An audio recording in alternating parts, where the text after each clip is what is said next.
Баршаңызға қайырлы күн достар, менің көрермендерім.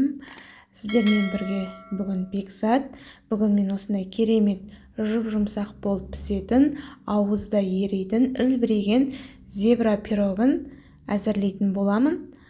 Ауылдан келген жұмыртқанмен қаймақтан жасалатын осындай пирогты көру үшін видеоны соңына дейін қараңыздар және де қолдау білдіріп каналыма тіркеле отырыңыздар. Ең алдымен осындай 4 жұмыртқаны мен миксермен араластырып, оның үстіне 200 грамм қант қосамын. Мен барлық керек заттарды әрине описание бөліміне қалдырамын. Сол жерден қарап алсаңыздар болады, қанша қосу керек екенін. Мінекей жұмыртқа мен қантымды әппақ болғанша осылай жақсылап араластырып аламын. Енді осының үстіне ерітілген майымды құйдым.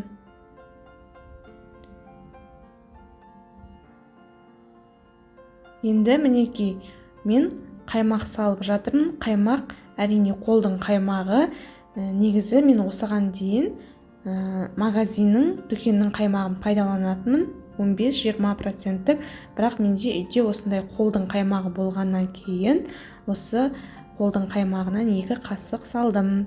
Енді осы ұнымның үстіне 1 қасық ас отысын салып, ұнға араластырып, ұнымды себелеймін үткіштен, және де оны миксермен осылай араластырамын.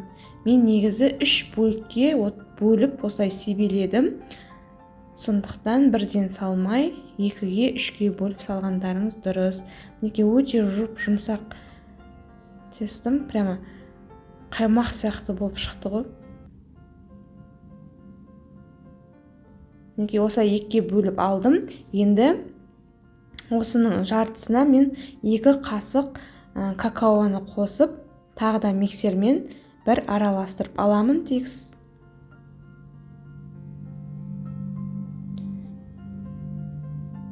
Мінекей жартысы осылай ақ болып, жартысы какао араластырылған болып шықты. Енді осындай арнайы пирог пісіретін қалыпқа астына қағаз қойып, осылай қасықтап алма кезек салып отырамын.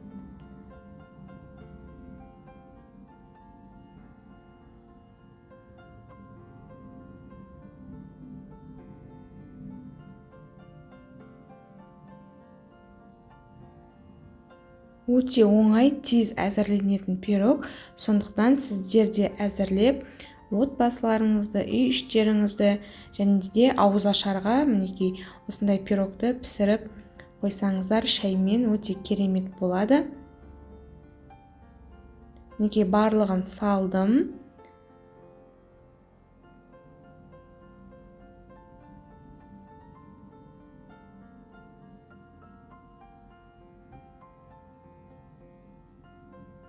Мінекей енді осындай салып болғаннан кейін зубочисткімен осылайша сызықпен бөліп алсаңыздар, пирогтарыңыз өте әдемі болып шығады.